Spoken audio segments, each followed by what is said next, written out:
क'क्राझार बावखुंग्रि हालामनि थाखाय खोब गोजोनथाव खौरां। बावैनो क'क्राझार हालामाव फिन मोनसे गोदान मुलुगसोलोंसालि जोनोम मोनबावसिगोन। बावखुंग्रि बियाबाव गोदान मुलुगसोलोंसालि, गोदान टुरिस्ट स्पट, गोदान बायलेन लामा आरो गुबुन गुबुन जौगाखांनायनि सुबिदाफोर होनो थांगासिनो बिटिआर सरकारा।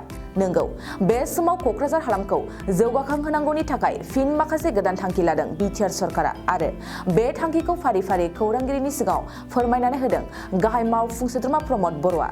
प्रमद बर'आ बुंदों, क'क्राझारनि सानजा फारसे थानाय बावखुंग्रि हरिनागुरियाव बावैनो गोदान क'क्राझार मुलुगसोलोंसालि जानो थांगासिनो। थामहिनबा बावखुंग्रिनि हरिनागुरियाव बावैनो गोदानै क'क्राझार मुलुगसोलोंसालि जोनोम मोनसिगोन। बेजों लोगोसेनो बिटिआर हालामनि मुंदांखा फावखुंग्रि हाजोखौबो माहारियारि थाखोनि मोनसे टुरिस्ट स्पट बानायनो थांगासिनो होननानैबो बुंथियो गाहाय मावफुं सोद्रोमा प्रमद बर'आ। आरोबाव बावखुंग्रिनिफ्राय क'क्राझारसिम थांलाय फैलाय खालामग्रा लामाखौ जौगाहोनाय आरो गुबुन गुबुन जौगाखांनायनि सुबिदाफोर होनो फैबाय थानायफोरखौबो मिथिहोबावो।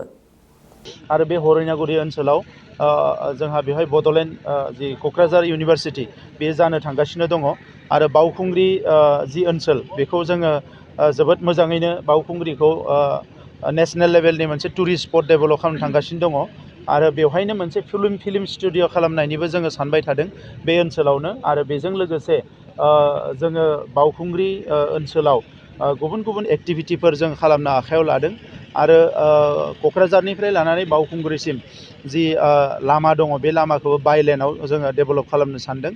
दा बे क'क्राझार जि टाउन बियो सोनाबथिंजाय एक्सटेन्ड जाबोनांगौ, मानोना खोलाथिंजाय गोबां जायगायाव एनक्रचमेन्ट जादों। दा बेखौ नोजोर बोनानै जोङो खोला फारसेथिं जोंनि टाउनखौ एक्सटेन्ड खालामनायनि थाखाय नैबे हाबाफारिखौ लानाय जादों।